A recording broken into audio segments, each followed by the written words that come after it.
வணக்கம். மீண்டும் சந்திக்கின்றோம். இது பரிணாம செய்திகளின் பார்வை கலந்துரையாடல் நிகழ்ச்சி. நான் ஜமுனா வேலாயுதம். ஒவ்வொரு வாரமும் வெவ்வேறான தலைப்புகள் தொட்டு நாம பேசிக்கிட்டு இருக்கோம். இந்த வாரம் மிக மிக முக்கியமான தலைப்பு தொட்டு நாம பேச போறோம். தமிழ் பள்ளி மாணவர்களின் எண்ணிக்கை சரிவு கண்டு கொண்டே வருகின்றது. ஒவ்வொரு முன்பெல்லாம் ஒரு வார்த்தை சொல்லுவாங்க, வீட்டுக்கு ஒரு பட்டதாரியை நம்ம உருவாக்கியே ஆகணும் அப்படின்னு சொல்லி. ஆனால் அந்த காலகட்டம் மாறி இன்று வீட்டுக்கு ஒரு பிள்ளையாவது தமிழ் பள்ளிக்கு அனுப்பியே ஆகணும். ஏன்னா தமிழ் பள்ளி மாணவர்களின் எண்ணிக்கை சரிந்து கொண்டே வருது. மொழியையும் தமிழ் பள்ளியையும் நாம காப்பாற்றி ஆகணும் அப்படின்னு. இருந்தாலும் கூட ஒவ்வொரு வருஷமும் நாம் இதை பற்றி பேசிக்கொண்டு தான் இருக்கின்றோம். இருந்தாலும் இந்த எண்ணிக்கை என்பது குறையதே தவிர கூட மாட்டுது. சரி, இதற்கெல்லாம் என்ன காரணம், தீர்வுதான் என்ன, அது குறித்து தான் நாம் இன்று மீண்டும் பேச போகின்றோம். அது குறித்து பேசுவதற்காக மலேசிய தமிழ் பள்ளி மேலாளர் வாரிய கூட்டமைப்பின் செயலாளர் சுப்பிரமணியம் ராகவன் இன்று அரங்கில் நம்மோடு இணைந்திருக்கின்றார். தொடர்ந்து பேசுவோம். வணக்கம் சார். வணக்கம் ஜமுனா. எப்படி இருக்கிறீங்க? நல்லா இருக்கும் ஜமுனா. அங்க தலைப்பு அப்படின்னு சொல்லும் போது ஒவ்வொரு வருஷமே நம்ம இதை பத்தி பேசிக்கிட்டே தான் சார் இருக்கிறோம். தமிழ் பள்ளி மாணவர் எண்ணிக்கை சரிவுன்றது கொஞ்சமாவது ஏறிடுமா அப்படின்னு ஒவ்வொரு வருஷமே இந்த பள்ளி தவணை தொடங்கும் போது எல்லாருமே ஆர்வமா காத்திருப்போம் இல்லையா? ஆமா. ஆனா அது ஏமாற்றம் அளிக்கக்கூடிய ஒரு வகையில தான் இருந்துகிட்டே இருக்கு. சரி சார், முதல்ல காரணம் அப்படின்னு நிறையவே இருக்கு. முக்கியமான இந்த காரணங்களால தான் இந்த எண்ணிக்கை குறையுது அப்படின்னா அதி முக்கியமான காரணங்கள் என்ன? அதிக முக்கியமான காரணங்கள்லாம் 3 காரணங்களை நம்ம சொல்லலாம். ஒன்று, 90களில் நடந்த ஒரு காரணம். பொருளாதார ரீதியாக தோட்டத்துறையிலிருந்து நம்ம தொழில்துறைக்கு மாறும்போது இதில் இடம் பெயர்ப்பு நமக்கு சமுதாயத்தில் நடந்தது. அதன் காரணமாக தோட்டத்திலிருந்து நம்ம வெளியேறி பட்டணப்புறங்களுக்கு நம்ம இடம் பெயர்ந்தோம். அதன் காரணமாக தோட்டத்தில் உள்ள தமிழ் பள்ளிகள் மாணவர்கள் எண்ணிக்கை இழந்தது. அது ஒன்றும் தொடர்ந்து கொண்டு தான் இருக்கின்றது. இரண்டாவதாக, நமது சமுதாயத்தில் 53 விழுக்காடு இந்திய குழந்தைகள் தான் தமிழ் பள்ளியில் படிக்கிறாங்க. அது ஒரு மிக முக்கிய காரணமாக நம்ம நம்பலாம். 53 விழுக்காடு தான். சீனர்கள் மத்தியில் அது 99 விழுக்காடுன்னு சொல்கிறாங்க. நமக்கு ஏறக்குறைய பாதி குழந்தைகள் தான் தமிழ் பள்ளிக்கு வராங்க. மூன்றாவது பேசும் பொருளாக இருக்கும் குழந்தை பிறப்பு விகிதம். அது மிக முக்கிய காரணமாக இப்பொழுது தெரிகிறது. ஏறக்குறைய நம்ம சில புள்ளி விவரங்களை பார்த்தோமாக்கா ஏறக்குறைய 2001 நமக்கு குழந்தைகள் பிறப்பு விகிதம் 32,000 இருந்தது. கடந்த 2022 17,000 குறைந்து விட்டது. பாதிக்கு பாதி ஏறக்குறைய குறைஞ்சிருக்கு. அது அந்த சரிவு அது ஈடுகட்ட முடியாத சரிவு. பட் அது நம்ம சரிப்படுத்த வேண்டியது ஒரு கொள்கை ரீதியாக அது சரிப்படுத்த வேண்டியது இருக்குது. அது ஒரு பெரிய டாப்பிக்காகவே நம்ம பார்க்குறோம் சமுதாயத்தில். அப்போ ஏறக்குறைய இந்த பிறப்பு விகிதத்தையும் பிறகு இந்த 53 விழுக்காடு மாணவர்கள் சேர்க்கையும் பார்த்தோமாக்கா இந்த சரிவுக்கு இதுதான் மிக முக்கிய காரணமாக இன்று தோன்றுகிறது. ஒரு காலகட்டத்தில் இடம்பெயர்ந்தோம். ஆனால் இன்று பிறப்பு விகிதம் பெரிய ஒரு பாதிப்பை நமக்கு கொடுத்திருக்கின்றதான் நம்ம நம்புகிறோம். ஆனால் என்னை பொறுத்த வரைக்கும் எனக்கு ஒரு காரணமாக எனக்கு ஒன்று படுது அப்படின்னு சொன்னால் இந்த மொழி பற்று இல்லை அப்படின்றது ஒரு காரணமாக பார்க்கலாமா சார்? சொல்லலாம். அது நிச்சயமாக சொல்லலாம். அது சொல்கிறாங்களே 53 விழுக்காடு தான் இங்கே வராங்கனாக்கா அது பாதி இங்கே சிக்கல் இருக்குன்னு தான் நம்ம நம்புகிறோம். மொழிப்பற்று சீனர்கள் மத்தியில் மிகப்பெரிய பற்று அவங்க பற்றாளர்கள். நமக்கு பொறுத்த வரைக்கும் நம்மளுக்கு பல சாய்ஸ் இருக்கிறதுனால அதை நம்ம அதை நம்ம விட்டுட்டோம். சொல்லுங்க சார், சொல்லுங்க. அப்போ ஆனால் இதை நம்ம சரிப்படுத்த வேண்டிய காலகட்டத்தில் நம்ம இருக்கிறோம். இந்த மொழிப்பற்று என்பது அனைவருக்கும் இருக்க வேண்டியது. ஆனால் அது எங்கேயோ ஒரு தவறு நடந்துவிட்டதாகவே குறையுது தான் நம்ம பார்க்குறோம். ஆக இந்த நிறைய காரணங்கள் இருக்கும்போது நிச்சயமாக இந்த சரிவு உங்களை பொறுத்தவரை எப்போ தொடங்குனுச்சு அப்படின்னு நீங்கள் நினைக்கிறீங்க? இந்த சரிவு ஏறக்குறைய 2011 தொடர்ந்து சரிவு நம்ம காண்றோம். நம்ம புள்ளி விவரங்களை பார்த்தீங்கன்னாக்கா 2011 1,02,000 மாணவர்கள் இருந்த தமிழ் பள்ளிகள் கடந்த 2025 72,000 குறைந்து விட்டது. அது பெரிய சரிவு இல்லைங்களா? பெரிய சரிவு பாருங்க. ஏறக்குறைய ஒரு 30,000 மாணவர்கள் நம்ம இழந்துட்டோம் இந்த 14 வருடத்தில். இந்த சரிவு நம்ம நினச்சி சரிப்படுத்தலான்னா ஆனால் சரிப்படுத்த முடியல. பிறகு பார்த்தீங்கன்னா கடந்த 10 ஆண்டுகளில் 13,000 மாணவர்கள். ஒன்றும் மோசமான இது எப்போதுமே எவரேஜாக ஒரு 2,000 மாணவர்கள் நம்ம குறைஞ்சிட்டு வந்தோம். ஆனால் கடந்த ஆண்டு 2024-25க்கு 3,000 மாணவர்கள் நம்ம இழந்திருக்கிறோம். அப்போ இது இந்த சரிவு தொடர்ந்து தான் வருது. அப்போ ஆக இதை எப்படி நம்ம சரிப்படுத்தப்படும் தான் நம்மளோட பெரிய சவாலாக இருக்கின்றது. சரி, அப்போ இது வந்து அந்த டிஎல்பி சொல்கிறாங்க இல்லையா, அது அந்த ஆங்கில மொழியின் மீதோ அதிகமாக வந்து அந்த மலாய் பள்ளிக்கு அனுப்பும்போது பிள்ளைங்களுடைய திறமை அதிகமாகுது அப்படின்னு அது ஒரு காரணமாக இருக்குன்னு சொல்லப்படுதே. திறமை வந்து நம்ம தமிழ் பள்ளி மாணவர்களுக்கு அதிகமாக தான் இருக்குன்னு நம்ம இல்லை, அது ஒரு பார்க்குறோம். பேசு பொருளாக இருக்குது. அங்கே அனுப்பாததுக்கு இதெல்லாம் காரணம் அப்படின்னு நிறைய பேர், நான் ஏன் அங்கே அனுப்பணும், இதே வந்து மலாய் பள்ளியில் கூட என் பிள்ளை வந்து அது எக்ஸ்ட்ரா ஒரு மொழி வந்து ஒரு சீன பள்ளிக்கு அனுப்பும்போது எக்ஸ்ட்ரா ஒரு மொழியை வந்து எங்கள் பிள்ளை கற்றுக்குறாங்க இல்லையா. தமிழ் பள்ளி என்பது வந்து கல்வி மட்டும் சார்ந்தது அல்ல. இது நமது கலாச்சாரம் எல்லாத்தையும் அடங்கிய. அடிப்படையே ஆமாம், அப்படித்தான் நம்ம அதை பண்பாடு. அப்படித்தான் நம்ம அதை பார்க்குறோம். அப்போ ஆக வந்து இதை வந்து கல்விக்கு மட்டும்னாக்கா நம்ம எங்கே வேணாலும் அனுப்பலாம் எங்க வேணா இல்லைங்களா. அனுப்பலாம். ஆமா. இதெல்லாம் நம்ம சார்ந்து இந்த இந்த இந்த நாட்டில் கல்வி சட்டம் வந்து நமக்கு ஒரு பெரிய வாய்ப்பை கொடுத்திருக்கின்றது. தமிழ் மொழி மூலமாக நீங்கள் உங்கள் கல்வியை தொடரலாம் என்று ஆரம்ப கட்டத்தில் நம்ம ஸ்காலர் 2க்கு அந்த ஒரு வாய்ப்பு கொடுத்துருக்காங்க. அப்போ கல்வி சட்டமே நமக்கு இந்த வாய்ப்பை கொடுத்துருக்கும் போது நாம இது ஏன் அதை அதை எடுத்துக்க அதை மாட்டோம்? வந்து தற்காத்து கொண்டு நமது கல்வித்திறன் மட்டுமல்ல, கலாச்சாரம் போன்றவற்றையும் நம்ம வந்து காப்பாற்றணும் என்பது தான் நம்ம ஒரு கோரிக்கையாகவே இருக்காது நமக்கு. சரி, மாணவரோட எண்ணிக்கை சரியணும், அப்ப சரிந்து கொண்டே போகுது அப்படின்னா அந்த இடத்துல வந்து பள்ளி மூடு விழா அப்படின்ற ஒரு விஷயமும் பேசப்படுது. ஆக இந்த மாணவர் எண்ணிக்கை குறையும் போது ஏறக்குறைய எத்தனை பள்ளிகள் மூடப்பட்டிருக்கு, அதனுடைய அபாயங்கள் எப்படி சார்? பள்ளிகள் மூடப்பட்டிருக்கின்றன, அது உண்மைதான். நம்ம சொல்கிறோம் 1957 சுதந்திரம் பெறும்போது 887 தமிழ் பள்ளிகள் இருந்தன. இன்று 528 தமிழ் பள்ளிகள் உள்ளன. இன்று கூட பார்த்தீங்கன்னாக்கா ஒரு பள்ளியை வந்து மாணவர்கள் இல்லாமல் தான் அந்த பெர்மிட் இருக்குது, மாணவர்கள் இல்லை. மாணவர் இல்லை. பெட்நாக் தோட்ட தமிழ் பள்ளி அந்த சூழல் ஏற்பட்டிருக்கு. அப்போ இது இலக்கக்கூடிய வாய்ப்பு தான் இருக்குது நமக்கு. முழுக்க இது வந்து பார்த்தீங்கன்னா தோட்டப்புறத்தில் உள்ள தமிழ் பள்ளிகள் தான் மூடப்பட்டிருக்கின்றது. ஆமாம் சார், ஏன்னா தோட்டப்புறங்களில் இந்தியர்கள் வெளியேகும் போது அங்கே வந்து இடப்பட்ட காலத்தில் கூட நம்மளுக்கு வந்து 2 பள்ளிகள் மூடப்பட்டன. மன்னிக்கணும், சுங்கை தீமா தமிழ் பள்ளியும் லாடாங் மியா தமிழ் பள்ளியும் மூடப்பட்டிருக்கு. அப்போ ஏறக்குறைய இந்த காலகட்டத்தில் ஒரு 3 தமிழ் பள்ளிகள் வந்து மூடப்பட்டிருக்கின்றன. புள்ளி விவரங்களை பார்த்தீங்கன்னாக்கா 30க்கும் குறைவான மாணவர்கள் வந்து நமக்கு வந்து 152 தமிழ் பள்ளிகள் இருக்கின்றன. 152 528 தமிழ் பள்ளிகளில் 152 தமிழ் பள்ளிகள், ஏறக்குறைய 30 விழுக்காடு தமிழ் பள்ளிகள் வந்து 30க்கும் குறைவான தமிழ் பள்ளிகளை கொண்டிருக்கின்றன. இதில் 391 தமிழ் பள்ளிகள் வந்து 150க்கும் குறைவான மாணவர்கள் கொண்டிருக்கின்றன. இது வந்து ஒரு பெரிய எண்ணிக்கை. சீன பள்ளிகளும் இந்த பிரச்சனை இருக்கின்றது, தேசிய பள்ளிகளும் இந்த பிரச்சனை இருக்கு. அதுதான் சார் அடுத்து கேட்க வந்தேன். ஏன்னா இந்த தமிழ் பள்ளியே நம் தேர்வு அப்படின்னு சொல்லி நாம மட்டும் தான் பேசுறோமா, சீன பள்ளியே நம் தேர்வு அப்படின்னு சொல்லி அவங்களும் அந்த மாதிரி ஏதாவது செய்யறாங்களே, நிச்சயம் அவங்களோட எண்ணிக்கை குறைஞ்சிருக்கா? ஆமாம், சீன பள்ளிகள் எண்ணிக்கையும் மாணவர்கள் வந்து 30க்கும் குறைவான சீன பள்ளிகள் வந்து 134 இருக்கின்றது. அவங்களுக்கு அந்த சிக்கல் இருக்குது. அவங்களுக்கு என்ன சிக்கல்னாக்கா, அவங்க வந்து ஓவர் டெவலப் ஆகிட்டாங்க. பெரிய பெரிய பள்ளிகள் கட்டி மாணவர்கள் இல்லை, நமக்கு பள்ளிகள் கட்டப்படவில்லை, சிறு பள்ளிகளாக இருக்கின்றன, நமக்கு இந்த பிரச்சனை இருக்குது. அப்போ நம்ம ஏறக்குறைய நடுவில் ஏதோ ஒரு சிக்கல் இருக்கு. ஆமாம், அப்போ இந்த 152 தமிழ் பள்ளிகள் என்ன செய்ய போகிறோம், அதுதான் இப்போ நம்மளோட சவால். இந்த 30 விழுக்காடு தமிழ் பள்ளிகள் நம்ம என்ன செய்ய போகிறோம் என்பதுதான் இங்கே வந்து சமுதாயம் வந்து இதுக்கு வந்து ஒரு பெரிய தீர்வை வந்து நோக்கி நம்ம செல்லணும்னு தான் நம்மளோட இந்த கூட்டமைப்பின் வந்து ஒரு பெரிய சவாலாக அமைந்து வருகின்றது. ஆரம்பத்தில் பேசும்போது சார், இந்த டாபிக் பேசும்போதே சரிவு, மாணவர் எண்ணிக்கை சரிவு, ஆனால் நீங்கள் பேசும்போது ஒரு வித பயத்தையும் ஏற்படுத்துது, ஒரு பெரிய அச்சத்தை கொடுக்குது. இவ்வளவு பெரிய சரிவா அப்படின்னு, இப்படியே போனால் என்ன ஆகும் சார்? இந்த சரிவு போனமாக்கா இந்த 152 தமிழ் பள்ளிகள் நம்ம இழக்கக்கூடிய ஒரு வாய்ப்பு தான் நம்ம பார்க்குறோம். இன்று 528 இருக்குது. இது வந்து ஒரு 300ஆக மாறிவிடுமா? 200 ஆண்டு கால தமிழ் பள்ளியை நம்ம காப்பாற்றியிருக்கோம்.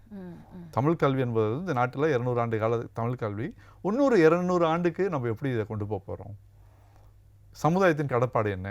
இது எப்படி காப்பாற்றுறது என்பது தான் இப்போ இன்றைய ஒரு சூழல் ஏற்பட்டு இருக்கு. நிறைய பேர் நிறைய பெற்றோர்கள் இது வந்து அவங்க தனித்தனியவருக்கு தனித்தனி நியாயங்கள் இருக்கும் இல்லையா. நிறைய பேர் சொல்கிறது என்னென்னா, பள்ளி அருகில் இருந்தால் நாங்கள் தமிழ் பள்ளிக்கு அனுப்புவோம், பள்ளி தூரமாக இருக்கிறதுனால அந்த வாய்ப்பு வசதி இல்லைன்றாங்க. அதை பற்றி என்ன நினைக்கிறீங்க சார்? இது எவ்வளோ பெரிய தாக்கத்தை ஏற்படுத்துது? அருகில் இருந்தால் தான் அனுப்புவது வந்து ஒரு அருகில் இருந்தும் அனுப்பாத பெற்றோர்களையும் நம்ம பார்க்குறோம். நான் ஒரு சம்பவத்தை சொல்கிறேன். எனக்கு ஒரு நண்பர் இருக்கிறார். அவர் தமிழ் பள்ளி மாணவர், பெரிய பதவியில் கல்வி பெற்று பெரிய பதவியில் இருக்கிறார். அவர் வந்து தன் பிள்ளையை வந்து தமிழ் பள்ளிக்கு அனுப்பலை. ஆனால் அவர் பெரிய ஒரு ஒரு ஒரு ஒரு அச்சத்தில் தானே சொன்னார். அவர் என்ன சொன்னார்னாக்கா, நம்மக்கிட்ட எங்கள் அப்பா 11 கிலோமீட்டர் என்னைய தமிழ் பள்ளிக்கு அனுப்பினார். சைக்கிள் ஏற்றிட்டு போவார். ஆனால் என் பிள்ளைங்களை எனக்கு எல்லா வசதிகள் இருந்தும் நான் என் பிள்ளைங்களை தமிழ் பள்ளிக்கு அனுப்பலை. இது பெரிய குறையாகவே நான் பார்க்குறேன்னு சொன்னார். அப்போ எல்லாத்துக்கும் ஒரு காரணங்கள் இருக்கின்றது. அது நம்ம வந்து நியாயப்படுத்த விரும்பலை. பட் இருப்பினும் வந்து இது வந்து தமிழ் பள்ளி வந்து மிக முக்கியமான ஒரு இன்ஸ்டிடியூஷனாக தான் நம்ம பார்க்குறோம் இந்த நாட்டில். சார் இந்த மொழி பற்றுன்றது அது இருந்திருந்தா என் மொழி மீது என் மொழியை நான் கொண்டு போகணும், காப்பாற்றணும் தமிழ் பள்ளியை. ஏன்னா அந்த மொழிகள் வந்து தமிழ் பள்ளியெல்லாம் காப்பாற்றுற இடம் இல்லையா, அங்கே பாதுகாக்கணும் அப்படின்னா பிள்ளைங்களை அங்கே அனுப்பி ஆகணும் அப்படின்ற ஒரு சூழ்நிலை. சரி, இந்த பிரச்சனையை களைய பள்ளி எந்த மாதிரியான முயற்சிகள் எடுக்கலாம் ஆசிரியர்கள்? ஆசிரியர்கள் மட்டுமல்ல, இதுக்கு எல்லாருக்கும் கடப்பாடு, சமுதாயத்தோட கடற்பாடு இதில் இருக்கின்றது. குறிப்பாக பள்ளிகள் சார்ந்த பங்குதாரர்கள், ஸ்டேக் ஹோல்டர்ஸ் சொல்கிறோம் இல்லைங்களா, அவங்களோட கடற்பாடு வந்து மிக மிக முக்கியம். நிச்சயமாக இதில் வந்து நிர்வாகம், பள்ளி நிர்வாகம், ஆசிரியர்கள், தலைமை ஆசிரியர், பிறகு மிக முக்கியமாக பெற்றோர் ஆசிரியர் சங்கம், பிறகு மிக முக்கியமாக பள்ளி மேலாளர் வாரியம், லம்பாக பொங்கலோலா ஸ்கோலா என்ற முறையில் அவங்களுக்கு பல கடற்பாடுகள் இதில் இருக்கின்றது. தன்னோட பள்ளியை காப்பாற்றுறதுல இவங்களுக்கு மிக முக்கிய பங்கு இருக்குது. ஆக இவங்க 3 பேரும் இணைந்து இதில் ஒருத்தவங்க இருக்காங்க, முன்னாள் மாணவர்கள். தன்னோட படித்த பள்ளியை வந்து காப்பாற்றுறதுல அவங்க ரொம்ப இமோஷனலாக இருப்பாங்க. தன் பள்ளி இழக்க போதுனாக்கா அவங்க தான் முதல்ல குரல் கொடுப்பாங்க. அப்போ ஆக இவர்கள் வந்து இணைந்து இந்த வாரியத்தில், நிச்சயமாக அந்த வாரியத்தில் வந்து இந்த 3 தரப்பினரும் அதில் இருக்கிறாங்க, தலைமை ஆசிரியர் உட்பட. அவங்க நடவடிக்கை எடுக்கணும். எந்த மாதிரியான முயற்சிகள் அவங்க எடுக்கலாம் சார்? இந்த நடவடிக்கைகள் வந்து நம்ம வந்து இரண்டு பிரிவாக நம்ம பிரிக்கலாம். ஒன்று குறுகிய கால திட்டம், பிறகு நீண்ட கால திட்டமாக நம்ம பார்க்குறோம். குறுகிய கால திட்டம் வந்து பல பள்ளிகள் மேற்கொண்டு வராங்க, பல ஊக்குவிப்பு திட்டங்கள்லாம் செய்கிறாங்க. அது வரவேற்கத்தக்கது தான். இப்போ சமீபத்தில் நீங்கள் பார்த்தீங்கன்னாக்கா பல பள்ளிகள் வந்து தனது மாணவர்களுக்கு வந்து இந்த இலவச புத்தகங்கள், இலவச பேக், அந்த மாதிரி வசதிகள்லாம் செய்து தராங்க. அப்புறம் சில பள்ளிகள் வந்து பேருந்து இல்லாட்டி வேன் போன்ற வசதிகளை வந்து, போக்குவரத்து வசதிகளை வந்து அவங்க செய்து கொடுத்துட்டு வராங்க. இதெல்லாம் வந்து ஒரு குறுகிய கால திட்டமாக தான் நம்ம பார்க்குறோம். நீண்ட கால திட்டமாக மிக முக்கியமாக இருப்பது வந்து நம்ம என்ன பார்க்குறோம்னா, தமிழ் பள்ளியை வந்து பாடர் பள்ளிகள் காப்பாற்றும் என்று நம்ம பார்க்குறோம். 2017-18 நம்ம நிறைவேற்றிய, தமிழ் அறவாரியம் மூலியமாக நிறைவேற்றிய இது கல்வி அமைச்சர், முன்னாள் துணை கல்வி அமைச்சர் திரு கமல்நாதனுடைய ஈடுபாடும் அதில் மிக அற்புதமாக இருந்தது. 33 தமிழ் பள்ளிகள் பாடர் பள்ளி உருவாக்கணும். அந்த பாடர் பள்ளிகள் அனைத்திலையும் முழுமையான மாணவர்கள் இருக்கின்றார்கள். அதுதான் அதோட ஒரு பெரிய வெற்றியை நம்ம பார்க்குறோம். இந்த பாடர் பள்ளி அமைப்பதன் மூலமாக நம்ம தமிழ் பள்ளிகள் காப்பாற்ற முடியும்னு பார்க்குறோம். அதுவும் 60க்கும் 70க்கும் மேற்பட்ட மாணவர்கள் கொண்ட தமிழ் பள்ளிகள் வந்து இந்த சாத்தியம் இருப்பதாகவும் நம்மளுக்கு தெரிய வருகிறது. ஒரு வகுப்பில் 25 மாணவர்கள் வந்துட்டாக்கா, அவங்க 1ஆம் ஆண்டுக்கு செல்லும் போது அந்த 25 மாணவர்களையும் அவங்க ரிட்டைன் பண்ணிட்டு 6 வருஷத்தில் அவங்க 150 மாணவர்கள் வந்துடுவாங்க. அப்போ அவங்க கூறாங்க முறை என்ற சூழ்நிலை அவங்க விடுபட்டுருவாங்க. இதுதான் மிக முக்கியமான ஒரு நம்ம தீர்வு திட்டமாக நம்ம பாலர் பள்ளியை பார்க்குறோம். ஆக ஒரு பள்ளியில் பாலர் பள்ளி இருக்கும்போது அந்த மாணவர் எண்ணிக்கை சரிவை வந்து அது தடுக்குதுன்னு சொல்லலாமா? ஏற்படி இந்த எண்ணிக்கை சரிவில் பாலர் பள்ளிகள் இல்லாத படிக்காத, அதாவது அந்த தமிழ் பள்ளி இல்லாத இடங்களில் வந்து அந்த சரிவு அதிகமாக இருக்குது. ஆமாம், அப்படி நம்ம பல கள ஆய்வுகள் செய்திருக்கிறோம். இந்திய சூழ்நிலையில் 52 விழுக்காடு தமிழ் பள்ளிகளில் பாடர் பள்ளி இயங்குகின்றது, அரசாங்க பாடர் பள்ளிகள் இயங்குகின்றது. ஒரு சில பள்ளிகளில் பெற்றோர் வசதி சங்கமாகவோ அல்லது தனியாரோ நடத்துகிறாங்க. அது எண்ணிக்கை நமக்கு சரியாக இல்லை. பட் 52 விழுக்காடு, பாதிக்கு பாதி தமிழ் பள்ளிகளில் வந்து பாடர் பள்ளி இயங்குது. இன்னும் பல பள்ளிகள் அமைக்கக்கூடிய வாய்ப்பும் நம்ம இருப்பதாக தான் நம்ம பார்க்குறோம். சார், இதில் இடமாற்றம் எவ்வளோ பெரிய முயற்சி நீங்கள் நினைக்கிறீங்க? இடம் மாற்றம் வந்து மிக முக்கியமான திட்டமாக நம்ம கருதுகிறோம். ஆனால் அது சுலபமான திட்டம் இல்லை, அது பெரிய சவால் மிக்க ஒரு திட்டம். எல்லாரும் பேசுகிறாங்க, நம்ம வந்து இந்த 150 பள்ளிகளை வந்து இடமாற்றம் செய்திருவோம் சொல்கிறாங்க. பட் அவ்வளோ சுலபமான காரியம் அளவுக்கு அது வந்து. ஆமாம், இடமாற்றம் வந்து இதில் வந்து 5 பணிகள் இருக்கின்றன. இடமாற்றம்னு வந்துட்டாக்க முதல்ல வந்து நிலத்தை அவங்க அடையாளம் காணணும். இது முழுக்க பள்ளி மேலாளர் வாரியம் செய்யக்கூடிய வேலை. இது சார் பெரிய கடமை. ஒரு நிலத்தை அடையாளம் கண்டு இந்த நிலம் வந்து சாத்தியம் இருக்கின்றது, இங்கே ஒரு தமிழ் பள்ளி அமைக்குதுன்னு முதல்ல அடையாளம் கண்டாக்கா இந்த பள்ளிக்கு இடமாற்றம் செய்யலாம். முதல் கட்டமாக நிலத்தை பார்க்க வேண்டும். இரண்டாவதாக மிக முக்கியமாக பலர் தவறவிட்ட ஒரு விஷயம் வந்து கல்வி அமைச்சின் ஒப்புதல் பெறுவது. இது மிக முக்கியமான ஒரு விஷயம். ஒப்புதல் இல்லாமல் பள்ளியை இடமாற்றம் செய்ய முடியாது. சில பள்ளிகள் வந்து நினைக்கிறாங்க நிலம் வந்துருச்சு பள்ளிக்கூடம் கட்டிடுவோம்னு நினைக்கிறாங்க. அது மிகப்பெரிய தவறு. பிறகு பள்ளியை இடமாற்றம் செய்ய முடியாது. ஆகவே இந்த பள்ளியை இடமாற்றம் செய்வதற்கான இதுக்கு முழுக்க முழுக்க தலைமை ஆசிரியரின் பொறுப்பு ரொம்ப அதிகமாக இதில் தேவைப்படுது. இதை வந்து பிபிடி கிட்ட மனு செய்யணும். பிபிடி மாநில கல்வி இலாக்கா கிட்ட ஒப்படைப்பாங்க, ஜிபிஎன் கிட்ட ஒப்படைப்பாங்க. ஜிபிஎன் பிறகு கல்வி அமைச்சரிடம் அதை அனுமதிக்கு வருவாங்க. இந்த சுற்று போயிட்டு வர்றதுக்கு எப்படியும் 6 மாத காலம் பிடிக்கலாம், 1 வருடம் கூட பிடித்திருக்கின்றது. ஆக இது வந்து மிக முக்கியமாக செய்ய வேண்டும். இதில் என்ன ஒரு பெரிய சிக்கல் தமிழ் பள்ளிகள்னாக்கா, பள்ளி இடமாற்றம் செய்வதற்கு பெற்றோர்கள் அனைத்து பெற்றோர்களும் ஒப்புதல் தேவை. பிறகு பள்ளி நிர்வாகம் ஒப்புதல், பிறகு பெற்றோர் ஆசிரியர் சங்கத்தின் ஒப்புதல், வாரியத்தின் ஒப்புதல். மிக முக்கியமானது புதிய இடத்தில் 150 மாணவர்கள் இருக்க வேண்டும் என்ற ஒரு ஒரு ஒரு ஷாராட் இருக்குது. அதன் காரணமாக ஒரு சில பள்ளிகளுக்கு வந்து இந்த இந்த ஒப்புதல் கிடைக்காமலும் போயிருக்கு. சொல்ற அத்தனை தரப்புமே வந்து அதுக்கு ஒத்துழைக்கணும். கிடைச்சா மட்டும்தான் அந்த ஒப்புதல் கிடைக்க. அனைத்து தரப்பும் ஒத்துழைப்பு கிடைக்கணும். இந்த 150 மாணவர்கள் இருக்க வேண்டிய ஒரு இது இருக்கு. இன்றைய சூழ்நிலையில் பார்த்தீங்கன்னாக்கா 5 தமிழ் பள்ளிகள் இந்த ஒப்புதல் இருக்கின்றது இன்றைய சூழல். பிறகு நிதி தேவை இருக்கின்றது. 3வது தேவையாக நிதி தேவை இருக்கின்றது. ஒரு சிறு பள்ளி அமைப்பதற்கு ஒரு 180 மாணவர்கள் 6 வகுப்பு மாணவர்கள் 30 மாணவர்கள் ஒரு வகுப்பு எடுத்தாலும் 180 மாணவர்கள் படிக்கக்கூடிய ஒரு பள்ளி அமைப்பதற்கு ஏறக்குறைய 8 மில்லியன் தேவைப்படுகிறது இன்றைய சூழல். நமக்கு இதுக்கு குறைவான பட்ஜெட்டில் நம்ம செய்திருக்கோம். சில பள்ளிகள் சுங்கைப்பேலை புக்கிடிஜோ தமிழ் பள்ளிகள்லாம் அதை செய்திருக்கோம். பட் இன்றைய சூழலில் இன்றைய காலகட்டத்துக்கு வந்து ஏறக்குறைய ஒரு 8 மில்லியன் தொகையாவது நமக்கு ஒரு பள்ளி அமைப்பதற்கு இருக்கின்றது. பிறகுதான் கட்டுமானம் வருகின்றது. 4வது இடத்துல கட்டுமானம் வரும். ஆமாம், 4வது கட்டுமானம். அது கட்டுமானமும் சரியாக செய்ய வேண்டும். நமக்கு தெரியும் பல சிக்கல்கள் நம்ம தமிழ் பள்ளிகள் கட்டுமானத்தில் இருந்தன. அது ஒவ்வொன்றாக தீர்க்கப்பட்டு வருகின்றது. பட் அதன் பிறகு கட்டுமானம் பிறகு கல்வி அமைச்சின் ஒப்புதல் மீண்டும் நமக்கு தேவைப்படுது. அது சுலபம் தான். 5வது கட்டம் வந்து ரொம்ப சுலபமாக முடிச்சிடலாம். இதில் நம்மளோட பெரிய சிக்கல் நிலம் பெறுவது, பிறகு இந்த ஒப்புதல் பெறுவது, பிறகு நிதி தேவை. இந்த 3 சிக்கல் வந்து நம்ம பெரிய சவால். அதெல்லாம் கடந்து வந்துட்டா 5வது சான்றிதழை வாங்கிடலாம். சரிங்க சார், அடுத்ததா இந்த உங்களை பொறுத்தவரை தாய்மொழியை பாதுகாப்பு, தாய்மொழி பள்ளிகளை பாதுகாப்பது அரசாங்கத்தின் பொறுப்பா இல்ல சமூகத்தோட பொறுப்பா சார்? சமுதாயத்தின் பொறுப்பு தான். சமுதாயத்தின் பொறுப்பு. ஏன்? இது வந்து ஒரு ஒரு தமிழ் பள்ளி வெனைக்குள்ளன்னு சொல்றாங்க இல்லைங்களா, தாய்மொழி பள்ளிகள். தாய்மொழி என்றால் அதுக்கு சமுதாயம் ஒட்டி இருக்கு இல்லைங்களா. ஆக சமுதாயத்தின் பொறுப்பாக தான் நம்ம பார்க்குறோம். இதில் சீன சமுதாயம் மிக சிறப்பாக தன்னுடைய சீன பள்ளிகளை காப்பாற்றி வருகிறது. ஏன்னா அது அவங்களோட சமுதாயம் அப்படின்னு, பள்ளிகள் நம்ம சமுதாயம் அப்படின்னு அவங்க எடுத்துக்கிறதுனால அதே போல எடுத்துக்கணும் இல்லையா. அந்த பற்று வந்து நம்மகிட்ட இல்லை. நம் வெளியில் பேசிக்கொள்கிறோம், இதை காப்பாற்ற வேண்டும். பட் அதுக்கான தீர்வு திட்டங்களை வந்து நம்ம சரியான முறையில் வந்து நம்ம வழிவகுக்கலை.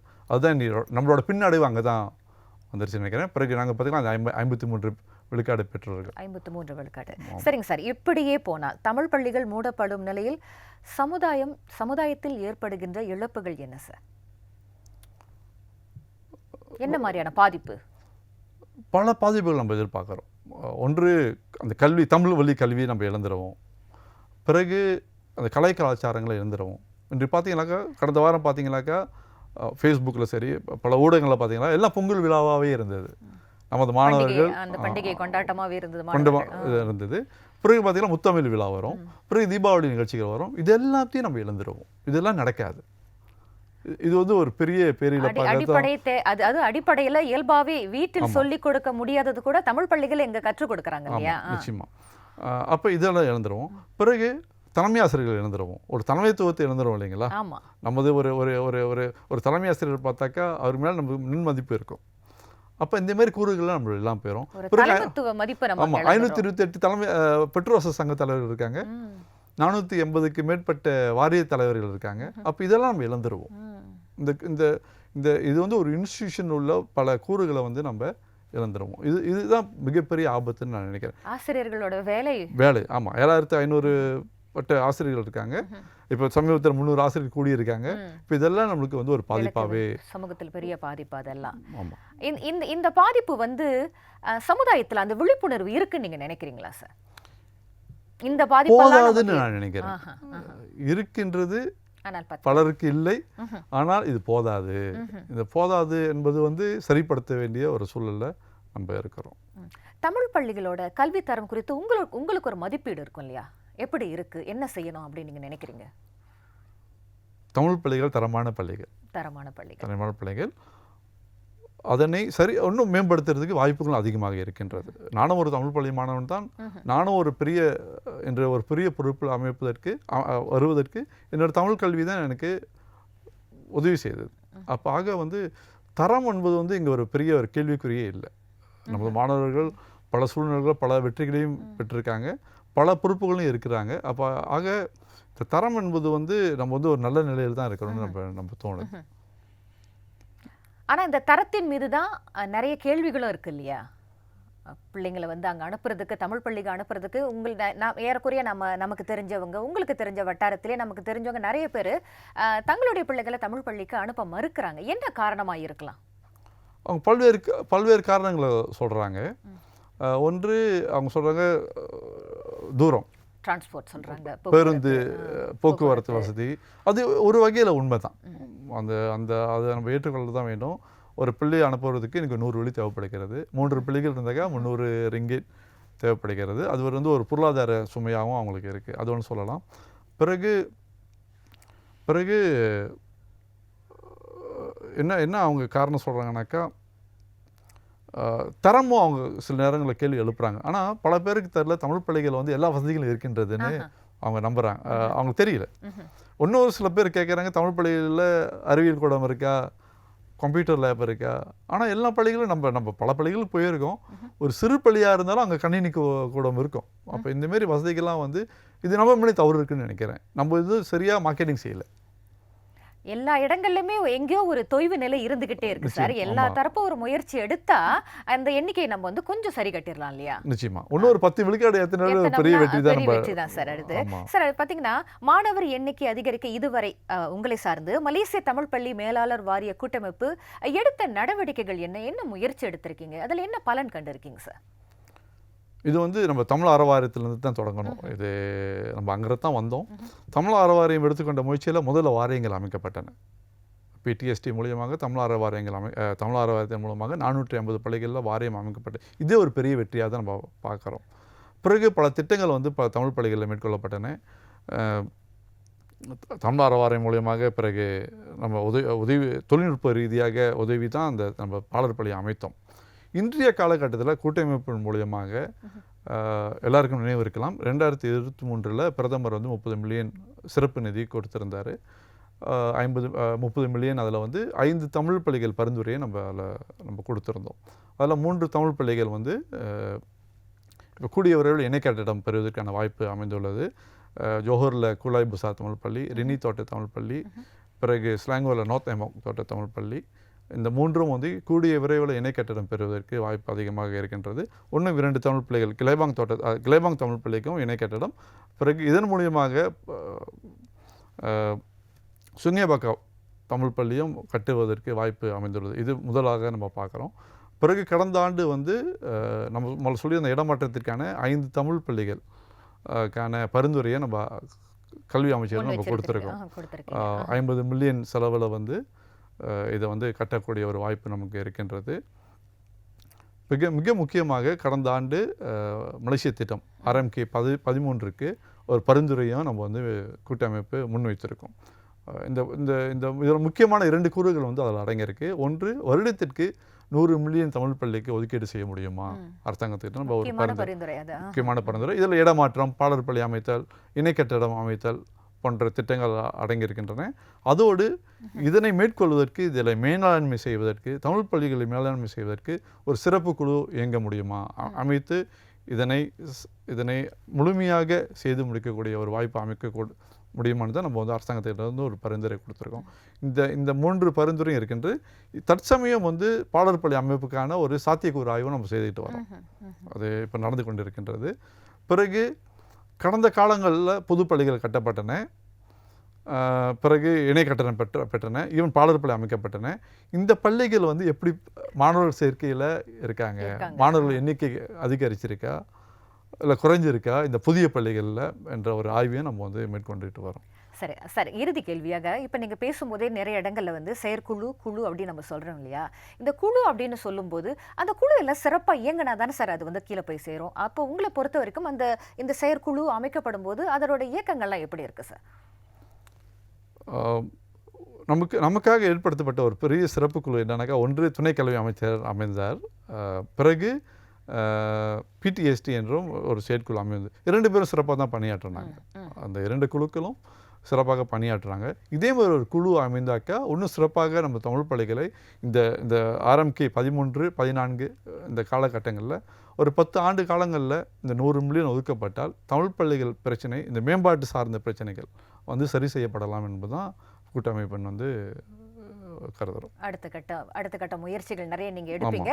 அதற்கு வாழ்த்துக்கள் சார். ஒரு அரை மணி நேரம் தமிழ் பள்ளி அப்படின்னு பேசும்போது தொட்டு பேச நிறையவே இருக்கு. இருந்தாலும் நமக்கு அரை மணி நேரம் தான். அதனால நிறைய விஷயங்கள் கொஞ்ச நேரம் எங்களோட நிறைய விஷயங்கள் பகிர்ந்து கொண்டீங்க. வாய்ப்பு இருந்தால் நான் மீண்டும் சந்திக்கலாம் சார். உங்களுடைய தகவலுக்கு ரொம்ப ரொம்ப நன்றிங்க சார். நன்றிங்க ஜமுனா.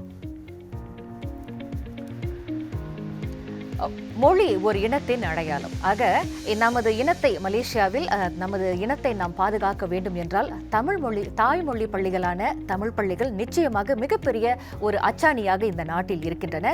நமது பிள்ளைகளை தமிழ் பள்ளிக்கு அனுப்பும் போது நமது இனமும் நமது மொழியும் வளரும் என்ற சிந்தனையோடு இன்றைய நிகழ்ச்சிக்கு விடைபெறுகிறேன். நான் ஜமுனா வேலாயுதம். மீண்டும் சந்திப்போம். நன்றி, வணக்கம்.